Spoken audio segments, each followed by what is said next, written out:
Yandere obsession. Panic surged as he tried to piece together how he'd ended up here. The last thing he remembered was the sharp crack against his skull as he fumbled with his house keys, the world fading to black. Now he was where? He squinted, catching the faint glow of streetlights filtering through a small basement window. His own basement. His heart sank. This was his own house. But why was he tied up? His mind raced, replaying the past weeks. Was he getting burgled?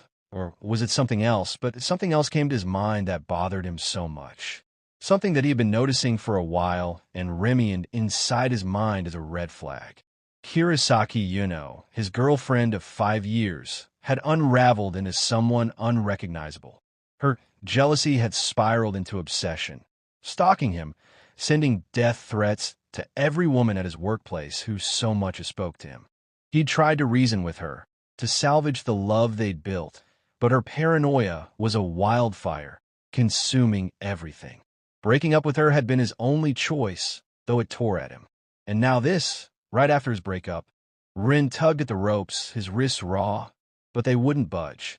He tried to shout, only to realize something soft and fabric-like was stuffed in his mouth. It wasn't a gag, not tape or cloth, but something else. His stomach churned. A car passed outside, its headlights briefly illuminating the room. And in that fleeting glow, Rin saw it, a pair of women's panties rather wet blocking his mouth. His eyes widened in horror, a sickening realization creeping in. He thrashed harder, the chair creaking beneath him. What is this? What is this?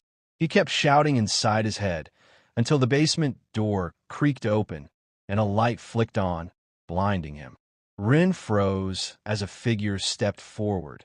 A beautiful woman in a frilly frock, her dark hair cascading over her shoulders and her body rather moderate and attractive for a woman of her height. This woman was none other than Kurosaki Yuno. Her face lit up with a sweet, almost innocent smile as she carried a tray of food and water. "Hey, Nsoma," she chirped, her voice dripping with affection, like she was the cutest girl on the planet. "You're awake." Rin's heart pounded. He thrashed against the ropes, the chair wobbling dangerously. Yuno tilted her head, setting the tray on a nearby table. "Oh, Rin-sama, you're so lively today," she said, clasping her hands together.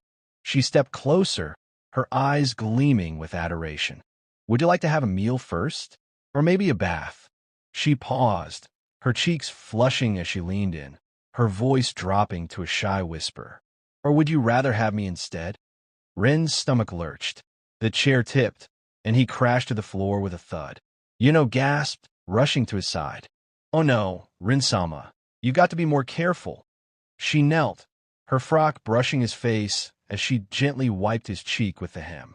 She righted the chair, fussing over him like a doting wife. "You've been so cruel, she said softly, her tone shifting to something darker. "Talking to those girls behind my back and telling me you want to leave me. I had to show you how much I love you, how much I'm yours." She reached for the panties in his mouth and pulled them free. Rin gasped, ready to scream, but before he could, Yuno threw her arms around him, pressing his face in her chest in a suffocating hug. "Sama," she murmured. "No one will hear you. It's just us now." He struggled, his muffled protests dying against her. "Let me go." He finally managed, his voice hoarse. "This is insane." Her eyes glistened with tears, but her smile didn't waver. "Insane? No, Rin-sama. This is love." For days, Rin was trapped in a nightmare. Yuno kept him tied to the chair, spoon-feeding him like a child. She'd hum softly, her hands lingering as she brushed his hair or wiped his face.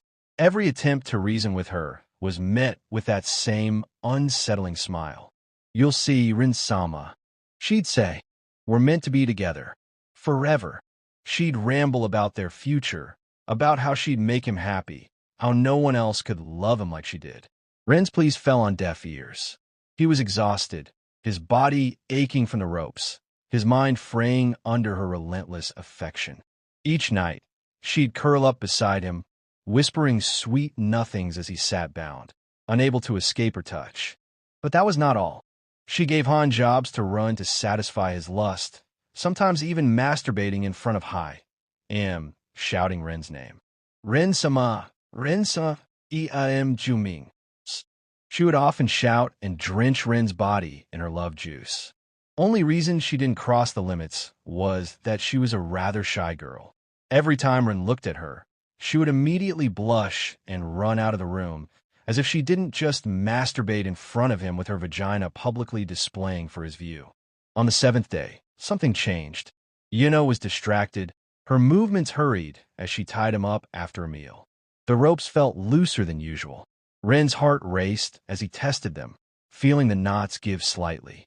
He waited until she left the basement, claiming she needed to prepare something special. The moment the door clicked shut, he yanked at the ropes, his wrists screaming in pain. They slipped free. Adrenaline surged. He stumbled to his feet, his legs weak from days of captivity. The small basement window was his only chance. He grabbed a nearby stool, smashing it against the glass. The shards fell outward, and he climbed through, ignoring the cuts on his hands. The cool night air hit him as he staggered into the backyard of his house. He ran, his bare feet pounding against the grass, aiming for his neighbor's house. The street was quiet, the neighborhood asleep. He reached their doorstep, banging on the door. "Help! Please call the police!" He shouted, his voice raw. No answer. He knocked harder, desperation clawing at him. Then he heard it, rushed footsteps behind him. His blood ran cold. Slowly, he turned, and there she was. Yuno, her face twisted with rage, her frock fluttering in the night breeze. In her hand, a kitchen knife glinted under the streetlight. "Why, Rin-sama?" she cried, her voice breaking. "Why are you running from me?" Rin pounded on the door again, his heart sinking as he realized his neighbors must be away. "Yuno, stop this!" he yelled, backing away. "You're not well. You need help." Her eyes filled with tears, but her grip on the knife tightened. "I did everything for you," she said, her voice trembling. "I got rid of those girls who tried to take you from me. Your family, too. They didn't understand us. I made sure it's just you and me now." Ren's knees buckled. "You what?" His voice was a whisper, horror sinking in.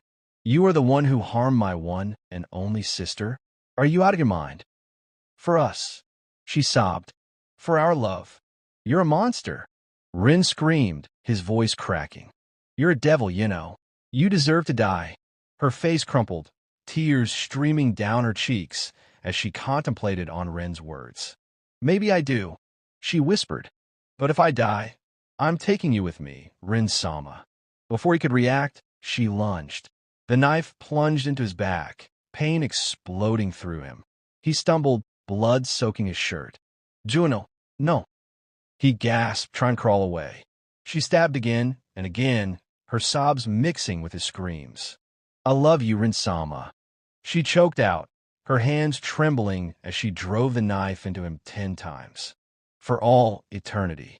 Ren's vision blurred, his body collapsed to the ground. Yuno fell to her knees beside him, her face streaked with tears. She raised the knife to her own throat. "If I can't have you, no one will," she whispered. With a final, shuddering breath, she slit her throat, collapsing beside him. As the world faded, Ren's last thought was of the love they'd once shared, now twisted into something unrecognizable. The streetlight flickered above them, casting their broken forms in a cold, unfeeling glow, but at that point Ren didn't know this was just the start of his story.